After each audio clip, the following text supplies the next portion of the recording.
This is Dealey Plaza, where on November 22nd, 1963, John Fitzgerald Kennedy was assassinated. President Kennedy died at 1 p.m. Central Standard Time. And what the official story says was no way whatsoever at all a conspiracy of any kind.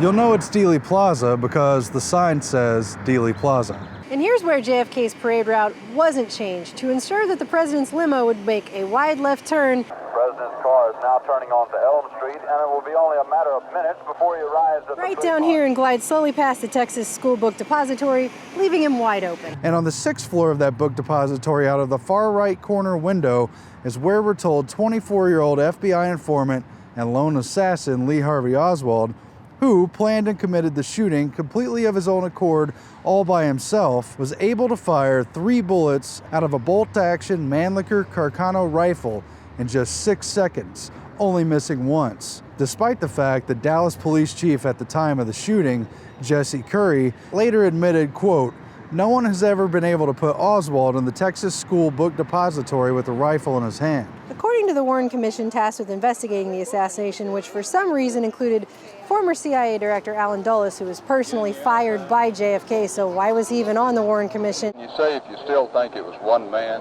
I think we better not get into that area, you know. We're told one of those bullets, dubbed the magic bullet of the magic bullet theory, was able to go like this, hitting both Texas Governor John Connally and President Kennedy, causing a total of 7 entry and exit wounds for just one bullet, which was later found like a little present from Santa Claus on a stretcher at Parkland Memorial Hospital, because that makes sense.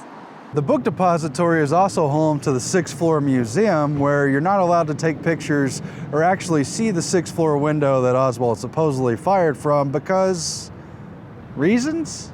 95% of all pieces of debris from the president's head wound was found in the park across the street. But from Oswald's window, that doesn't make any sense. Do you think that's why they don't let people look out the window? Well, they got it surrounded by a plexiglass walls with the boxes arranged as they supposedly were at that time. But yeah, if you looked out there and you actually looked down here, you would probably realize that couldn't happen that way. Also, this is where the Secret Service agents wondered how Oswald, who acted totally alone, was able to get a call into their supervisor, getting them to stand down as the presidential limo rounded the corner. This is the grassy knoll, the place where witnesses totally did not hear shots coming from, and that's why they nonsensically ran up the hill. People running up the hill alongside Elm Street, there by the Simmons Freeway. Just after JFK was shot, because, well, nothing happened there. Also, it should be noted that even though some 77 JFK assassination witnesses died in the 13 years after the assassination, almost all of them of entirely unnatural causes, including being karate chopped in the neck, suspicious suicides, murders, and heart attacks, preventing them all from testifying, all of that is a complete coincidence. CIA killed JFK and Oswald. U.S. government equals JFK death, corruption at its finest. Everyone who's come back here has a lot to say about our government. This black fence here was not here a couple years ago. They just put this up recently. For a long time, it was just this picket fence. Over here behind the grassy knoll on this fence, where many people over the years have written messages about how the New World Order killed Kennedy, is home to this structure,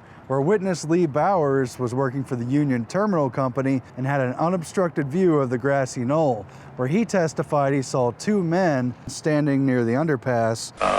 At the time of the shooting, in the vicinity of where the 2 men I've described were, there was a flash of light. There was something which occurred which caught my eye in this immediate area on the embankment. And there was a flash of light or smoke in their vicinity. He also testified that he saw a man throw what looked like a rifle into the back of a car. But unfortunately, Lee Bowers died mysteriously in a single vehicle car crash only 3 years later in 1966. Not that any of that matters, because of course, the Warren Commission says Oswald acted alone and it was not a conspiracy.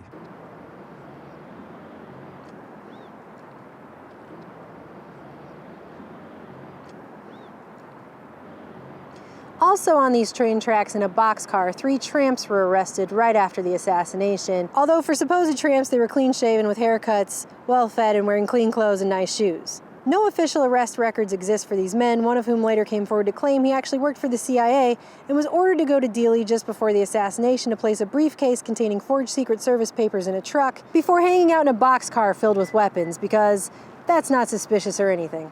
Now here's the X that supposedly marks the spot where JFK was actually fatally killed.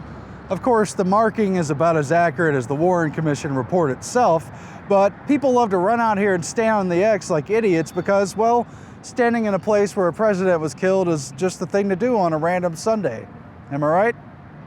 Now let's follow Oswald's path after the assassination of the president, which he totally committed all by himself in a completely straightforward manner that makes all kinds of total sense and leaves no questions unanswered. Unlike other murderers who flee the scene, discard the evidence, and skip town to lay low, Oswald instead left the murder weapon at the scene to make sure it was found with his prints on it later. Calmly walked down to the second floor to grab a Coke, like you do, and then in a soda-fueled rage, he took a bus and a taxi back to this boarding house you see behind me to grab his coat and a handgun before he decided to randomly wander around to a bunch of other random locations for seemingly no reason.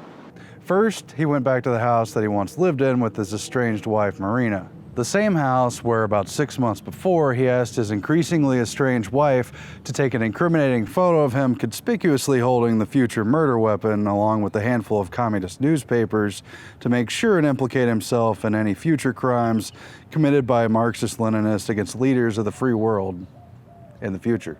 Oswald then wandered past this high school a mile away that he never attended for reasons that have never been explained, to this area of 10th and Patton Avenue, where Oswald then randomly shot Officer J.D. Tippett, who for reasons unexplained to this day was out of his assigned district, just waiting here, apparently to be shot. And even though more of the witnesses said that Oswald didn't do it than did. How would you describe that man?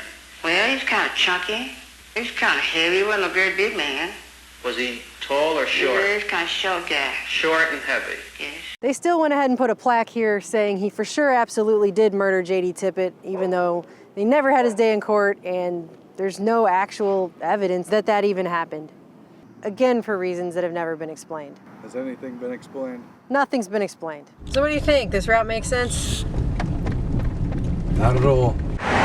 Then he walked down Jefferson Boulevard to the Texas Theater, where he slipped past a distracted ticket taker to sneak in and watch the Korean War film, War is Hell. The Army's paying me to be a radio man, so that's what I'm doing. After a shoe store manager was suspicious of Oswald and called the police, multiple officers responded to the scene. When they found him inside the theater, Oswald supposedly shouted, "This is it," or "Well, it's all over now," which is disputed. And he supposedly reached for his weapon but didn't get a chance to fire at police before they arrested him in a scuffle. After his arrest, he reportedly said, Why you're treating me like this? The only thing is carrying a pistol into a movie theater. I don't see why you handcuff me. Why should I hide my face? I haven't done anything to be ashamed of. Lawyer, resisting arrest. I didn't kill anybody. I haven't shot any protest this police brutality. Back there, no, I didn't know I was supposed to be carrying a gun. What is this all about? I do request for someone to come forward to give me legal assistance. Did you kill the president?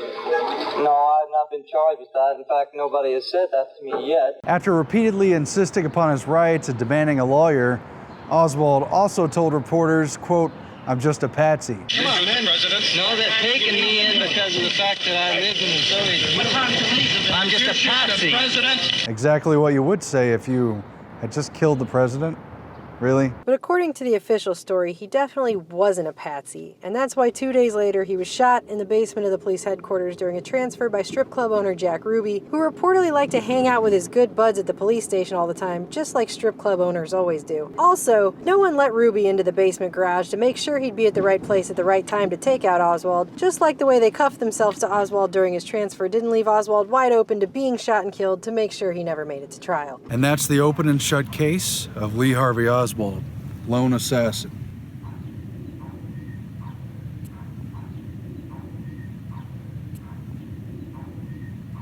Unless, of course, you count the fact that the 1978 House Select Committee on Assassinations, who followed up on the assassination, found that there was a 95% chance the third bullet came from the grassy knoll.